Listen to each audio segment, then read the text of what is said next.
190 quilômetros a noroeste de Las Vegas, Nevada. Em um trecho proibitivo de deserto, há um local misterioso conhecido por vários nomes. Terra dos Sonhos. Rancho Paraíso. Groom Lake. E o mais notável, Área 51.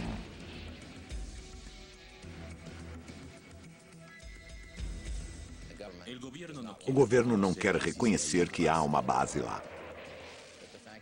Mas eu já estive lá. Há uma pista, há prédios. É uma base extremamente secreta. A América sabe sobre a Área 51. Já é um termo familiar.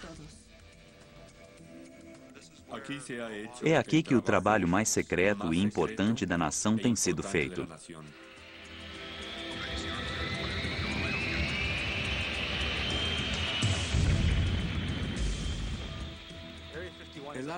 A Área 51 é terreno fértil para a conspiração. As pessoas acreditam nas coisas mais absurdas quanto ao que aconteceria ali.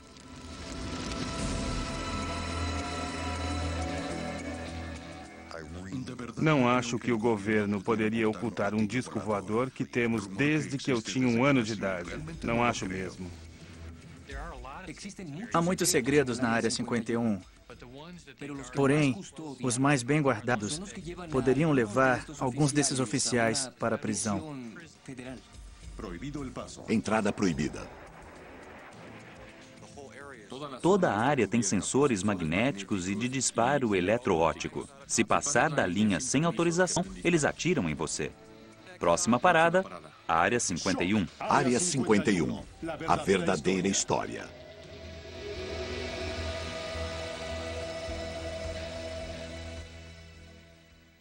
Embora o governo negue sua existência, a Área 51 se tornou parte da cultura popular, inspirando filmes, livros e programas de televisão.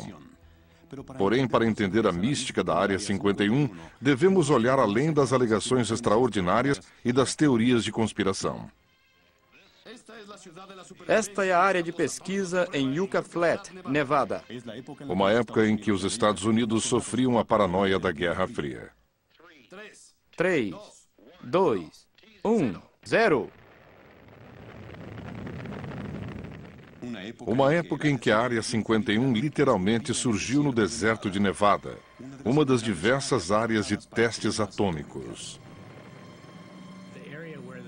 O local em que fica a base aérea, chamada Área 51, foi no início dos anos 50, tomado pela Comissão de Energia Atômica, que é hoje o DOE, Departamento de Energia. Essas pessoas são responsáveis pelas armas nucleares do país. Precisavam de um lugar para testá-las. No centro-sul de Nevada, há um local para o qual ninguém dava importância. Este solo não era disputado.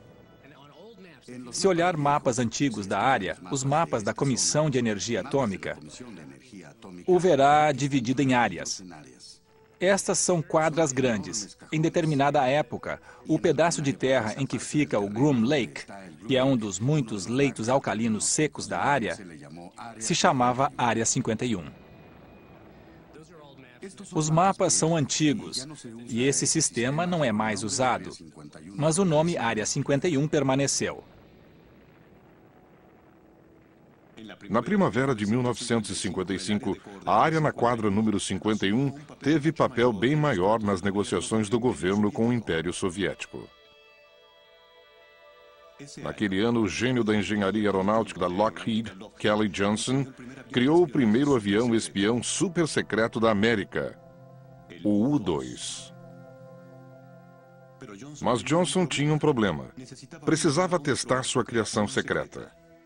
Ele procurou um amigo de confiança, o piloto de teste civil Tony Levier, o homem que dizem ser o verdadeiro pai da Área 51.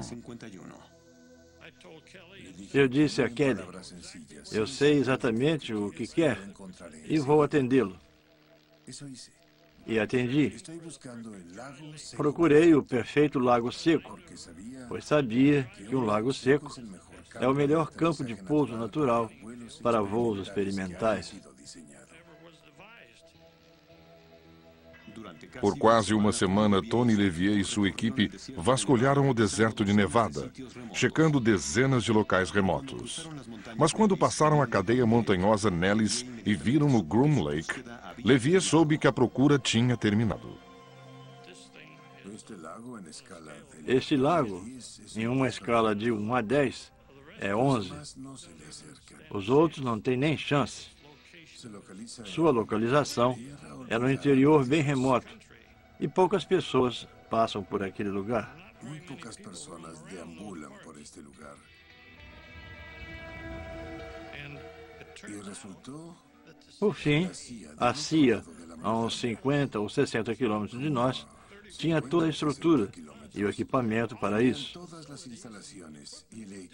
E disse que construiria uma base para nós. Com isso, a Área 51 tornou-se a instalação militar mais confidencial do governo.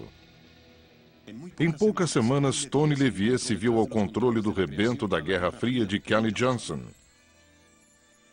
o avião espião U-2.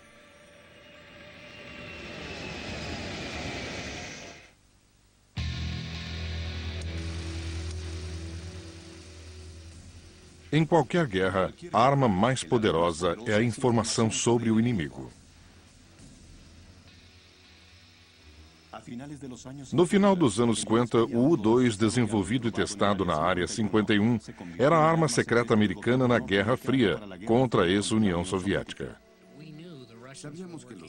Sabíamos que os russos trabalhavam da forma mais rápida e inteligente possível para fazer bombas nucleares. Mas não tínhamos como observar seu vasto território. Então, a CIA foi ao Lockheed Skunk Works, que era um pequeno e brilhante grupo de engenharia, e disse: podem nos construir algo que voe alto? Trabalhando depressa, fizeram um dos primeiros aviões invencíveis, o U-2. Equipado com câmeras sensíveis ao infravermelho, o U-2 era capaz de gerar imagens aéreas detalhadas das instalações inimigas, a até 80 mil pés de altura, muito além do alcance do radar inimigo. Embora o avião U-2 fosse uma nave espiã, inventaram a história de que era testado no Lago Groom para pesquisa climática a grandes altitudes para o Comitê Nacional de Aeronáutica, NACA, um antecessor da NASA. Pintaram marcas falsas da NACA caso algum caísse fora de lá.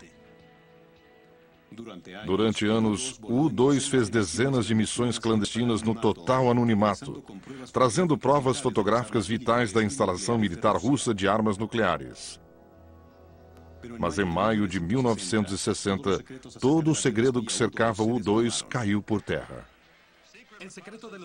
O segredo envolvendo o avião U-2 se acabou quando um deles foi parar em um remoto território da Rússia. O piloto Francis Powers fez um voo espetacular. Houve o famoso abate de Francis Gary Powers, e ele foi capturado. E foi em um momento delicado, quando haveria um encontro de cúpula entre Eisenhower e Khrushchev. 5 dias antes, nosso rapaz cai do céu em um avião não reconhecido, o que criou enorme rebuliço. Caso de espionagem sobre a Rússia. Nas vésperas da conferência com o premier Khrushchev, a notícia de que um avião americano é derrubado em território russo. Os Estados Unidos são acusados de acabar com a conferência antes da hora. Gary Powers foi condenado por espionagem pelo Tribunal Soviético e sentenciado a 10 anos de prisão. Porém, logo foi libertado em troca de um agente soviético em poder dos Estados Unidos. Apesar de envergonhado pelo incidente com o U-2, a informação que o governo americano obteve com as missões secretas se mostrou valiosa.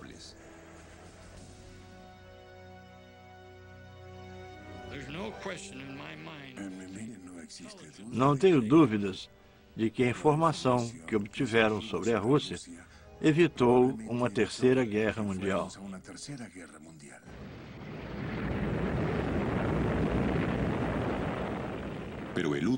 Mas o U-2 era só a primeira de muitas aeronaves confidenciais a ser desenvolvida e testada sobre a Área 51. Quando o programa do U-2 terminou, usaram as instalações em Groom Lake para testar o A-12, capaz de voar acima de Mach 3, a mais de 80 mil pés. Foi o antecessor do SR-71, o Blackbird. Ainda em uso hoje, o Blackbird forçou os limites da tecnologia aerodinâmica supersônica. Como o U-2, o SR-71 Blackbird era usado para reconhecimento militar.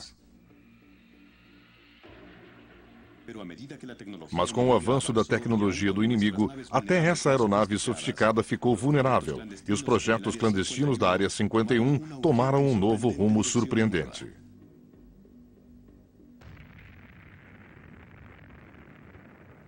Segundo alguns peritos, um tipo diferente de aeronave estava sendo testada no céu escuro, sobre a Área 51.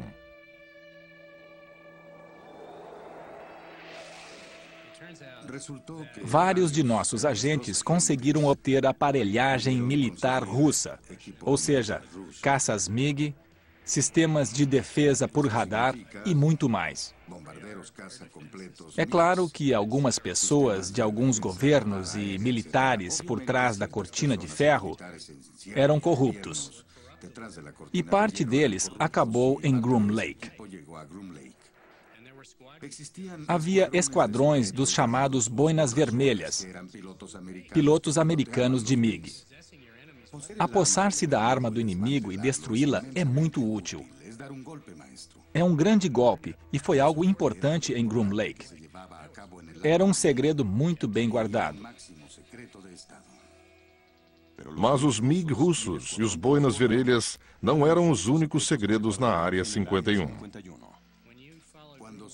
Acompanhando Groom Lake nos anos 70, entramos na era do stealth. Foi quando aviões Have Blue foram desenvolvidos e testados lá. São chamados de demonstradores de tecnologia. Descobrimos ser possível manipular reflexos de radar com essas superfícies planas. Parece um anel de diamante. Mas será que voa?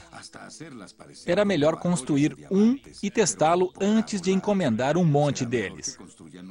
Os Have Blue, que são feitos à mão e são pequenos, provam que pode-se fazer objetos aerodinâmicos e controláveis extremamente difíceis de o radar captar. Ao mesmo tempo, surgiu outro programa esquisito e que se tornou público, chamado Tacit Blue.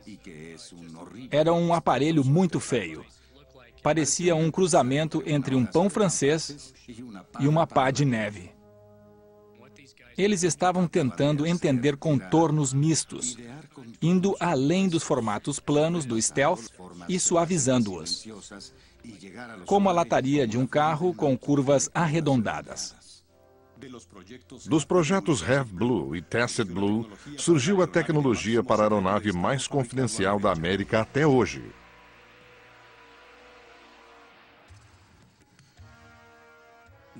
Durante anos, houve relatos de cunhas pretas estranhas perfurando o céu perto de Groom Lake. Boatos de uma aeronave stealth, décadas à frente de seu tempo. Parece que os boatos sobre a Área 51 se mostraram mais fato que ficção, quando em 1988 o exército americano revelou o B-2 bombardeiro stealth e o caça F-117. A Força Aérea usa o segredo para proteger a tecnologia avançada. Esperam que, mantendo algo oculto o maior tempo possível, um inimigo em potencial não ganhe vantagem. Deu certo com o programa Stealth. Durante os testes do F-117, todo o trabalho era feito à noite.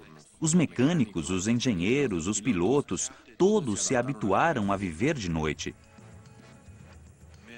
Os homens que lotavam o jato negro, como era chamado, se vestiam de preto. Em fevereiro de 1991, os anos de voo secreto sobre o deserto de Nevada foram postos à prova, sobre as areias do deserto do Golfo Pérsico. O F-117 é chamado de caça Stealth. É um leve bombardeiro e se mostrou muito útil na Guerra do Golfo Pérsico, pois funcionou. O mundo viu o bombardeiro B-2 e o caça F-117 levarem um devastador e singular poder de fogo sobre o pasmo exército iraquiano. Eles não faziam ideia de que essas armas de destruição em massa existiam.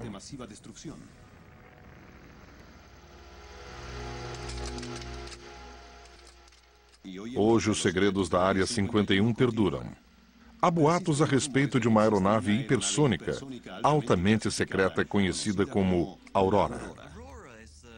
Aurora é o nome que nós, pesquisadores, damos a aeronaves muito velozes, desenvolvidas e testadas em programas secretos. Embora não haja fotos publicadas do Aurora, não faltam interpretações visuais deste suposto avião espião de alta tecnologia. Com base em uma revolucionária tecnologia de propulsão, dizem que esta aeronave voa a 6 vezes a velocidade do som e pode atacar com extrema precisão. Este é um progresso na tecnologia da aviação. Significa que deu-se um verdadeiro passo rumo ao combate em guerra global. Deitou-se a base para a tecnologia que permite desempenhar missões de reconhecimento, além de um ataque preciso de qualquer parte do globo, poucas horas após a decisão de fazê-lo.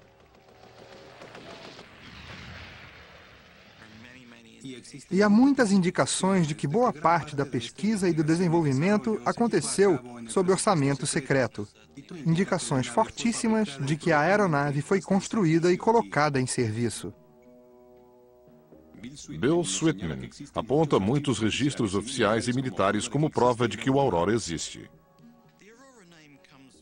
O nome Aurora vem indiretamente de um documento de orçamento que o listou como um dos 3 programas de reconhecimento.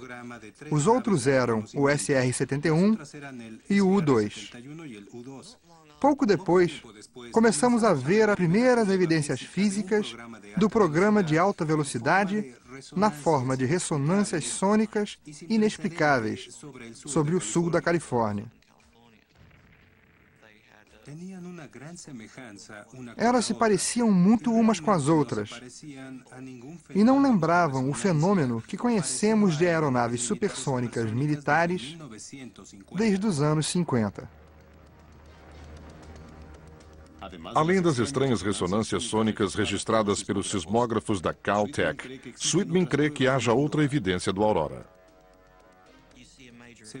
Vemos uma grande expansão de Groom Lake a partir de 1985 e 86. Há mais prédios erguidos e mais estradas. O comprimento da estrada é proporcional à velocidade de decolagem e pouso.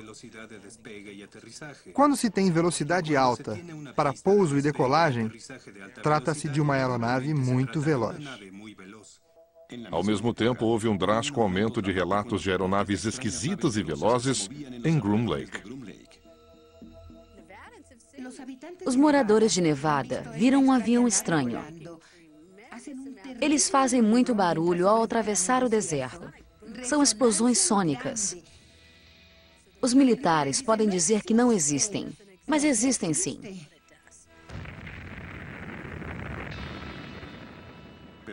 Talvez o mais notável seja o abrupto cancelamento do programa do SR-71 Blackbird pela Força Aérea, uma decisão que deixou os militares sem aeronaves conhecidas de reconhecimento. Quando os Blackbirds foram aposentados, as pessoas perguntaram por quê? Temos o avião mais veloz do mundo, ninguém jamais conseguiu abatê-lo. Dizem que já atiraram nele milhares de vezes, mas nunca o perfuraram. É um avião assustador. Por que o aposentaram? Muitos creem que a única razão para isso tenha sido abrir espaço para um substituto mais avançado. A Aurora combinaria perfeitamente com a Área 51, pois são necessários um grande trecho de solo e uma grande base para mantê-la e escondê-la. Para isso serve a Área 51. Mas até hoje a posição do governo é resoluta. Os oficiais insistem em que o Aurora não existe. Posso afirmar que os comitês de apropriação de ambas as casas, o Comitê das Forças Armadas, investigaram o Aurora a fundo, e ele não existe. Quem dera tivéssemos um Aurora, um avião que chegaria a Bagdá em 3 horas. Pode estar na prancheta de alguém, mas no momento não existe. Esta cultura de segredo que cerca a Área 51 levou a um clima em que nada é estranho demais para se acreditar. E os que acreditam transformaram a área em volta da base em um centro de convenções de conspiração. Estamos apresentando Infinito OVNI.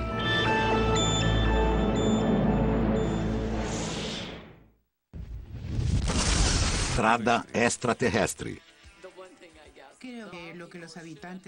O que acho que todos deveriam entender é que Nevada tem a única estrada extraterrestre do mundo.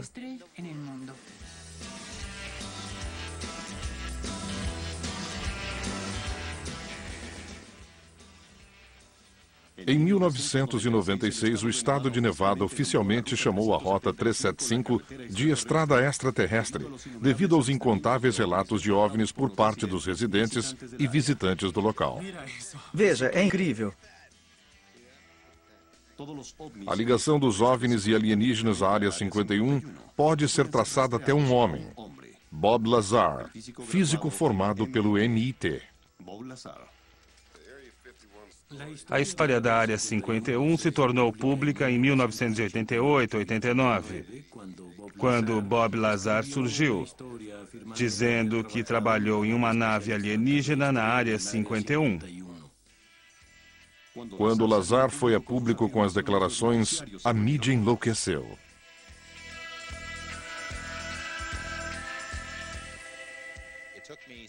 Levei 7 ou 8 meses para convencê-lo a sentar comigo para uma entrevista. E ele finalmente me contou a história mais incrível que já ouvi como jornalista. Que ele trabalhou em uma área chamada S4 ao sul de Groom Lake. Que o local foi construído dentro da encosta de uma montanha para ficar disfarçado. Os hangares eram disfarçados para parecerem parte da montanha. Que dentro da montanha havia 9 hangares. E em cada um deles havia algo parecido com um disco voador. Ele viu um voo noturno para um teste. Na base, ele teve acesso a vários documentos indicando que tinham origem alienígena. Era uma história bastante fantástica. Mas as alegações de Bob Lazar não convenceram a todos. Ele pode ter visto algo que retratou como alienígena, porque talvez não tenha se encaixado na descrição normal do que seria um departamento de defesa ou de energia. Eu já estive lá. Não existem OVNIs. Não existem alienígenas. Não há nada do tipo. Esta é uma instalação confidencial, mas não desse tipo. A história de Bob Lazar pode deixar alguém esquizofrênico. Há muitas evidências de que ele diz a verdade. Mas sinto que nada aconteceu como Lazar disse. Mas pense o que quiser de Bob Lazar. Ele foi o trampolim que lançou esta base assombrosa aos olhos do público. Meses depois, milhares de pessoas foram ao deserto de Nevada em busca de objetos estranhos no céu. O conceito de visita dos seres extraterrestres tornou-se grande parte da cultura popular. Levou centenas, talvez milhares de visitantes a uma área do deserto que seria evitada pela maioria das pessoas sensatas.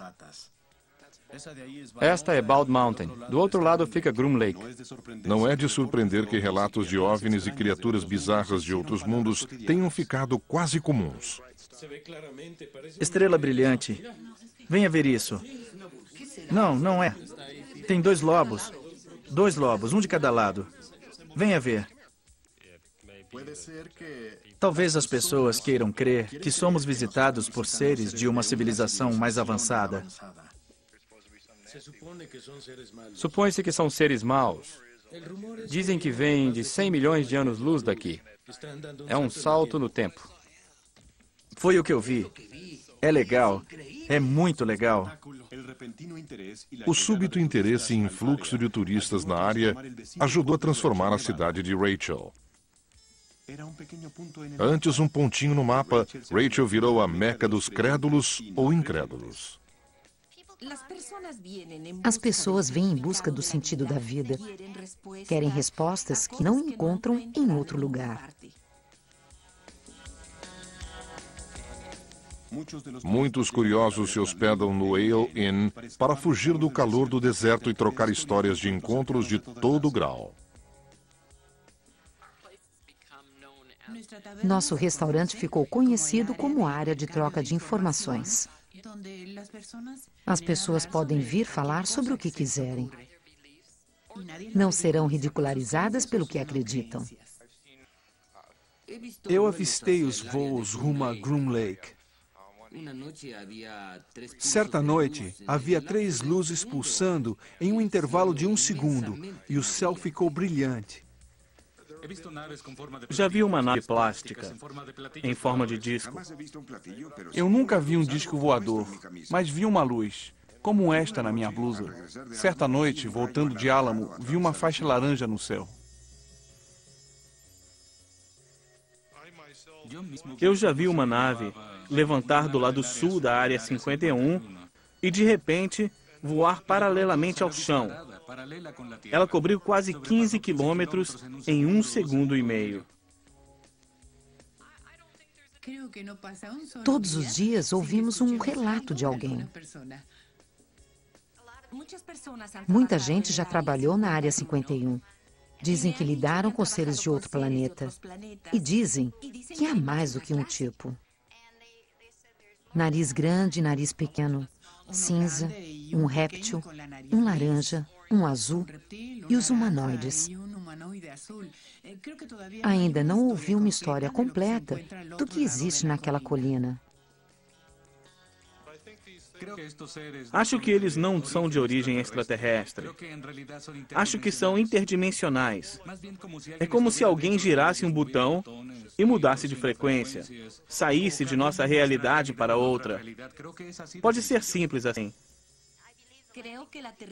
Acho que o pouso será aqui. Por algum motivo, os alienígenas que nos contataram sentem que é o melhor lugar.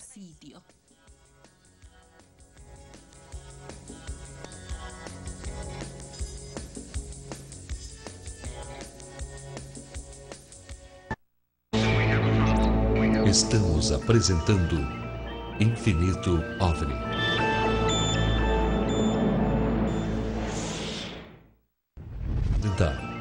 Infinito OVNI.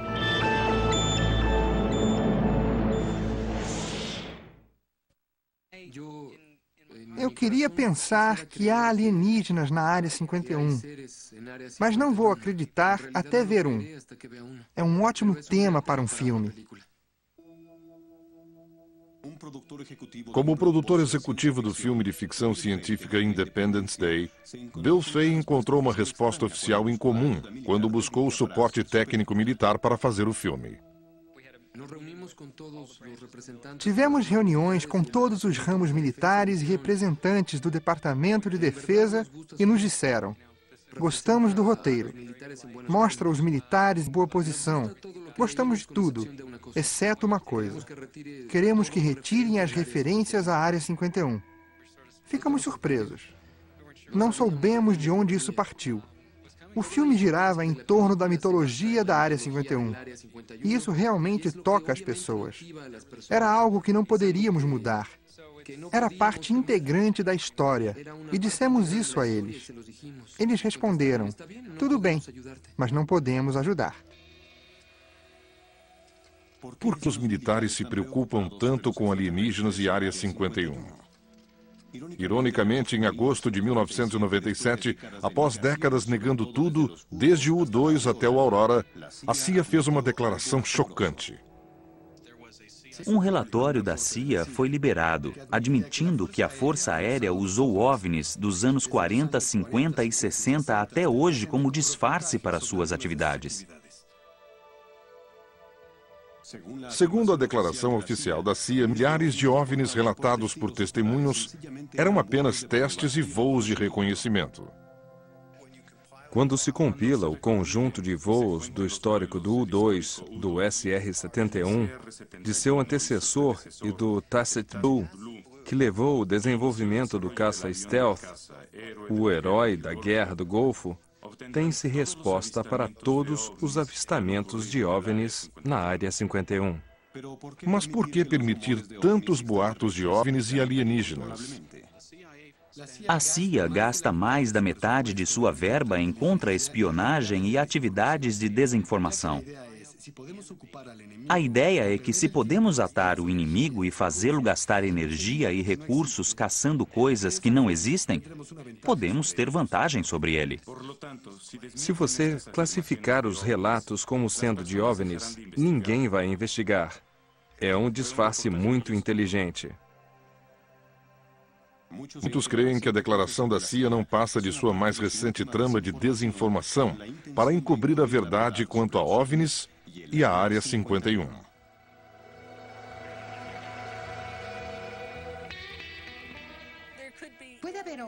Pode haver alienígenas e pode não haver.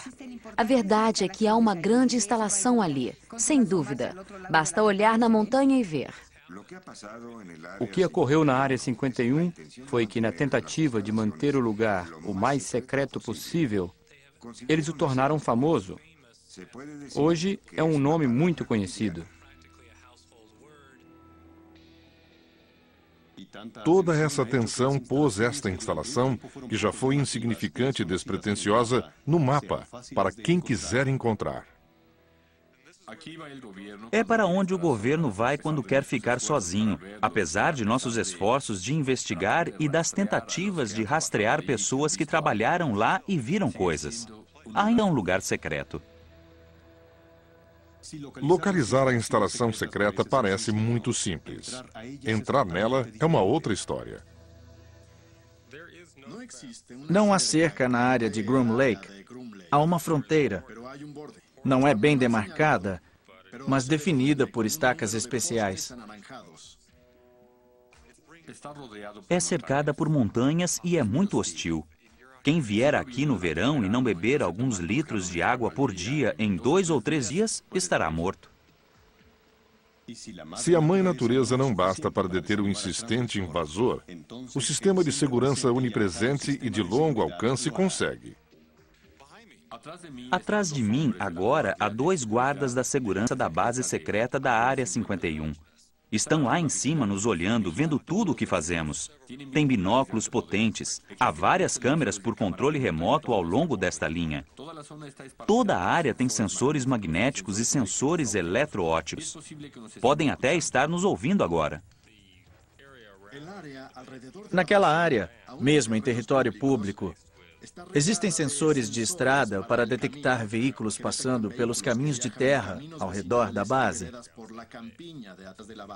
Os seguranças sabem quando alguém está se aproximando.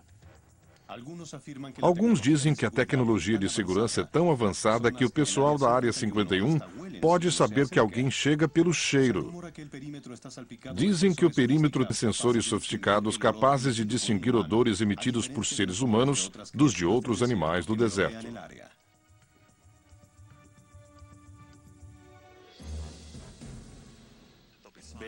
Há placas dizendo "pare aqui", equipamento não detonado, área contaminada, radiação, ou uma pequena linha dizendo uso de força letal autorizado.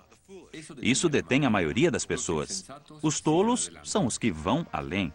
As pessoas começam a vir de jipe e caminhonetes e, de repente, encontram alguns homens com rifles e acham ruim que lhes digam para voltar para a estrada. Se resistir, pode levar bala. Aqueles que continuaram até a guarita foram presos. Eles são agarrados e atirados no chão. Pisam em seu pescoço, são amarrados e levados para a cadeia. São detidos por longos períodos. Têm de pagar multas, além de assinar um documento, perdendo o direito de falar sobre o que viram. Mesmo sem ter visto nada, pois nem se aproximaram da base. Tanta atenção dispensada à Área 51 resultou em maior segurança, em um perímetro ainda mais extenso. Havia duas montanhas de onde se podia ver a Área 51. Uma era a Freedom Ridge, bem ali, de onde aquela patrulha nos observa. E naquela colina ali havia a montanha Whitesides, a 17 e 20 quilômetros daqui, respectivamente. Tínhamos uma linda vista, mas a Força Aérea pediu e conseguiu um recesso de 4.000 acres que tomou as duas montanhas, tornando-as áreas de restrição. Hoje são locais inacessíveis e temos de viajar 42 quilômetros para uma breve olhadela. Enquanto milhões de dólares e horas de trabalho são gastos mantendo as pessoas fora da Área 51, o governo também se esforça para fazer gente entrar. Estamos no chamado Terminal Janet. É onde a grande maioria dos funcionários do Groom Lake estaciona os carros e pega um voo particular para a Área 51. Localizado no canto noroeste do principal aeroporto comercial de Las Vegas, o Terminal Janet é a entrada de funcionários à Área 51. Há uma frota de Boeing 737. São brancos com uma listra vermelha. Eles carregam pessoas que param o carro em um estacionamento exclusivo e aguardam no pequeno terminal até a hora de ir para lá. São da Força Aérea, mas na frequência do FAA. São conhecidas como Janet, assim como outros voos são conhecidos como TWA 123. Esses são Janet 123. Como quase tudo a respeito da Área 51, a origem do nome Janet, dado aos voos e ao terminal, é um mistério. O que parece para muitos atividade normal, pode ser percebido por olhos treinados de maneira diferente. Todo mundo que entra nesses aviões é notavelmente informal. É uma mistura de funcionários civis e militares. Não se diferenciam. Não vemos ternos nem uniformes militares. Só vemos bonés de beisebol e mochilas. A norma é ser discreto. E são tão discretos que atraem a atenção. Esses aviões Janet saem de Las Vegas, como qualquer outro, só que rumo ao norte. De fato, são responsáveis por muitos relatos de avistamentos de OVNIs, porque alguns voam à noite e outros começam às 4:30 da manhã. Se ficasse em alguma colina em que ficávamos, antes de a terra ser tomada, víamos as luzes de pouso. Devido ao local próximo e ao ângulo, víamos uma luz muito brilhante em nossa direção durante 5 ou 8 minutos, quase parada. Então, tem de ser uma nave-mãe de Zada Reticula, certo? Não, é um 737. E os funcionários que não gostam de voar vão de ônibus, veículos discretos que se dirigem a Groom Lake diariamente.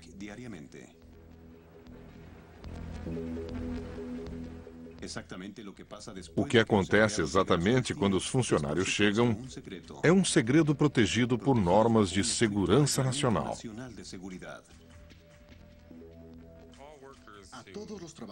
Todos os funcionários que vão ao Groom Lake assinam juramento de que jamais revelarão qualquer coisa vista ou ouvida lá e não comentarão o que quer que seja sobre o seu trabalho. O problema de uma base que não existe é que não precisa obedecer à lei pública. Se não existe, não se preocupa com direitos trabalhistas, não se preocupa com leis ambientais. Se o funcionário não pode nem falar a respeito e o governo não admite que existe, quem é o responsável quando algo sai errado? O manto de segredo envolvendo a Área 51 foi subitamente ameaçado quando ex-funcionários entraram com uma ação civil no Tribunal Federal, alegando danos criminosos do governo. O litígio da Área 51 é muito grave, porque envolve alegações de conduta criminosa e diz que atos criminosos eram praticados encobertos pelo segredo. Tais atos criminosos podem ter resultado na morte de 2 pessoas e causado ferimentos em muitos funcionários. No processo, os ex-funcionários alegam que por mais de uma década, de forma secreta e ciente, o governo queimou lixo altamente tóxico na Área 51. O governo decidiu que a Área 51 não existia legal ou oficialmente. Não queriam retirar lixo comum e lixo perigoso desta grande base aérea. Nada do que entrava saía. Quando começaram com aeronaves experimentais e a operar muitos aviões, passaram a produzir lixo perigoso. Então, começaram a queimá-lo, o que é um crime. Era um depósito de lixo perigoso com um sistema de eliminação deste material ao ar livre. Após trabalhar na Área 51 por vários anos, o metalúrgico Robert Frost adoeceu apresentando muitos sintomas estranhos. Ele começou a ter problemas de pele. Tinha irritações e bolhas que não saravam. Ele procurou vários médicos e ninguém parecia saber o que estava causando aquilo. Apesar da natureza misteriosa e rapidamente progressiva da doença, Frost foi proibido de revelar o que fazia e onde trabalhava. Se lhe perguntassem se ele sabia se foi exposto a algum material, algum produto químico, ele respondia que não sabia, não podia responder. Diziam aos funcionários que não importava o que acontecesse na Área 51, o lugar não existia, nem eles. A falta de informação tornava quase impossível para os médicos cuidar da doença. Foi muito difícil, muito frustrante e assustador. Em 1988, Robert Arthur Frost morreu aos 57 anos. O resultado de uma autópsia oficial sugeriu que Frost foi exposto sistematicamente a lixo tóxico. Creio que encontraram 18 produtos químicos no organismo do meu marido, alguns em quantidade 10 vezes maior que a encontrada normalmente nas pessoas.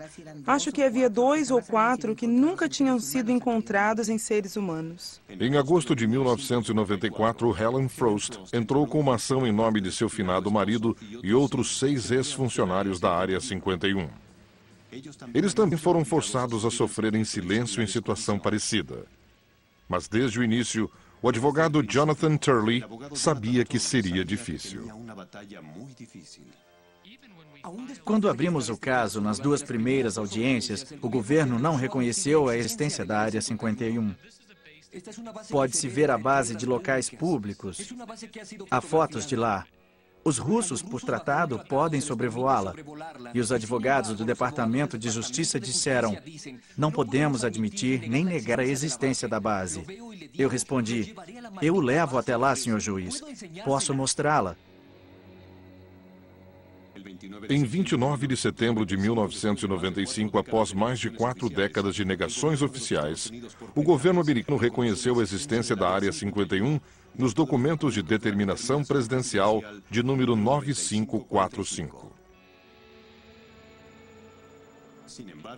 Entretanto, ao invés de ajudar a ação de funcionários, a declaração só aumentou o segredo em torno da Área 51. O presidente Clinton assinou um deferimento para eles dizendo: vocês não precisam responder a certas perguntas com relação à ação e estão sob a égide da Segurança Nacional.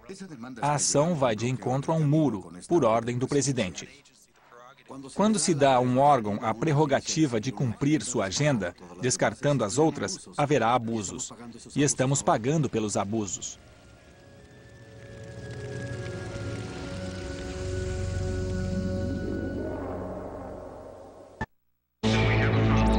Estamos apresentando Infinito OVNI.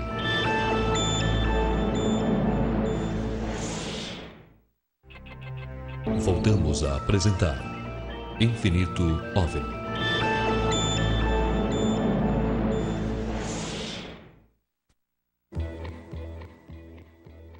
A recente polêmica acerca da Área 51 pode não ser mais discutível.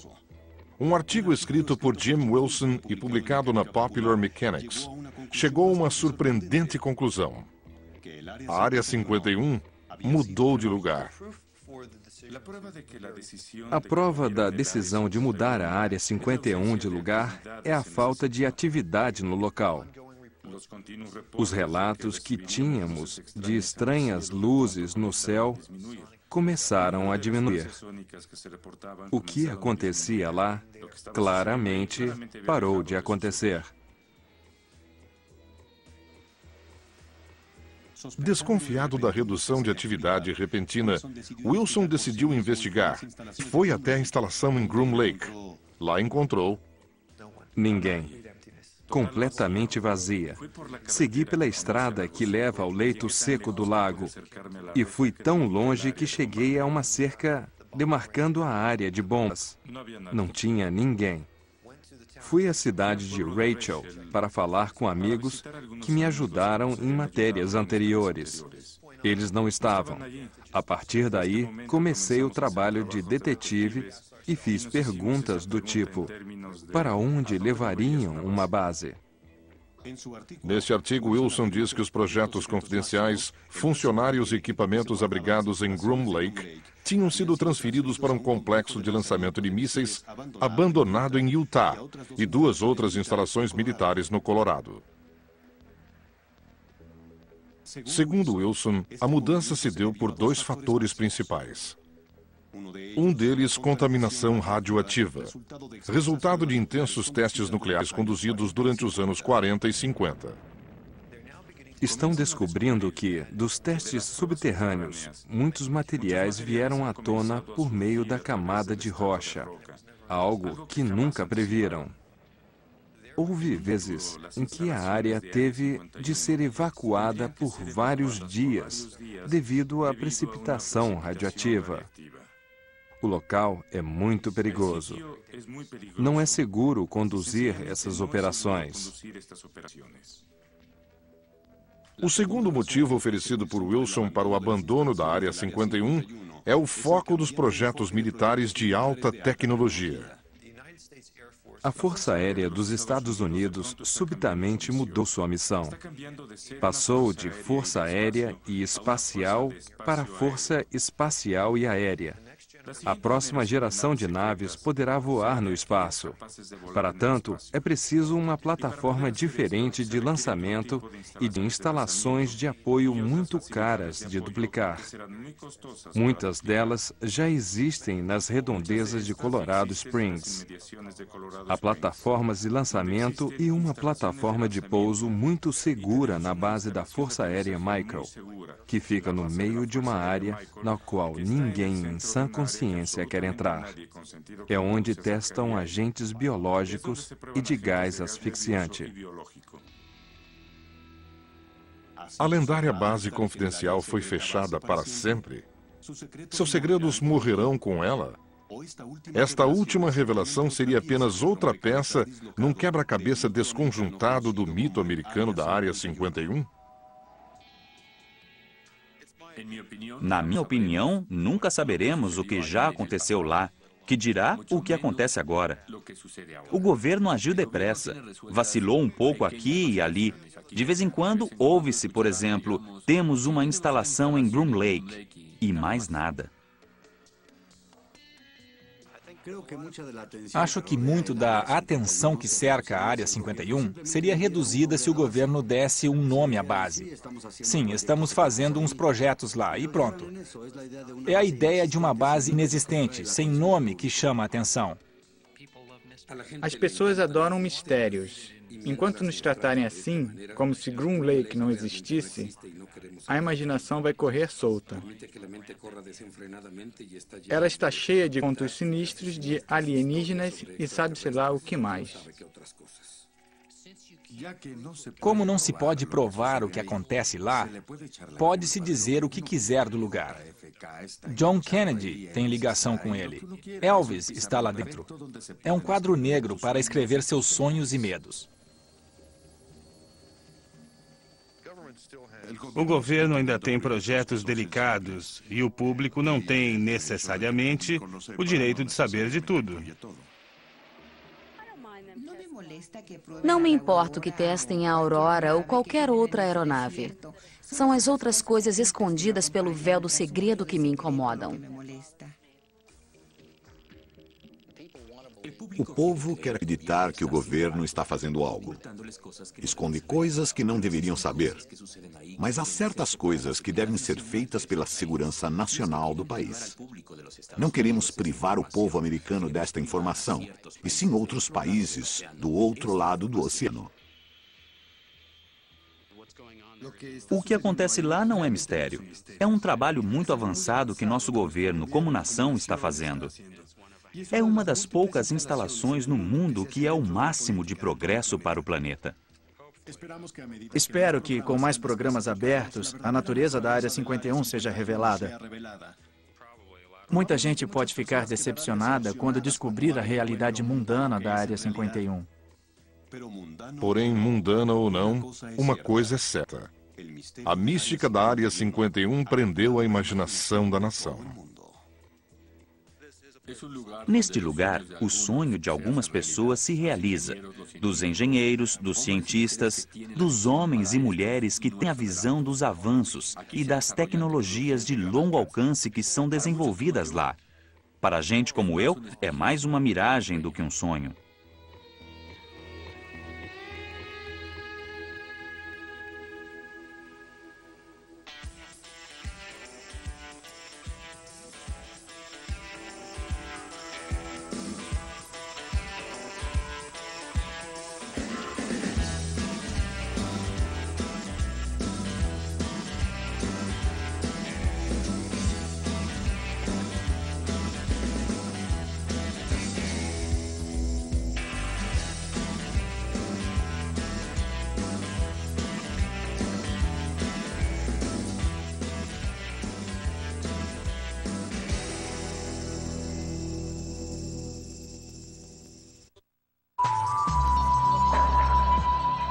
Voltaremos.